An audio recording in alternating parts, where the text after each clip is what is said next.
ব্লুসের সেই আড্ডাটা আর নেই, আজ আর নেই।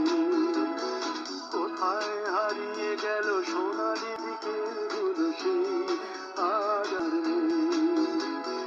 লা লা লা লা লা লা লা লা লা লা লা লা লা লা লা।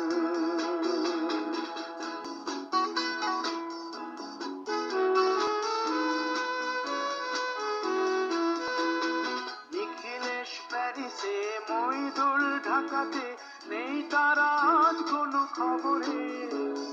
গ্র্যান্ডের গিটারিস্ট গোয়ানিজ ডিসুজা ঘুমিয়ে আছে যে আজ খবরে। কাকে যেন ভালোবেসে আঘাত পেয়ে যে শেষে পাগলা গারদে আছে রমা রায়। অমলটা ধুকছে দুরন্ত ক্যান্সারে, জীবন করেনি তাকে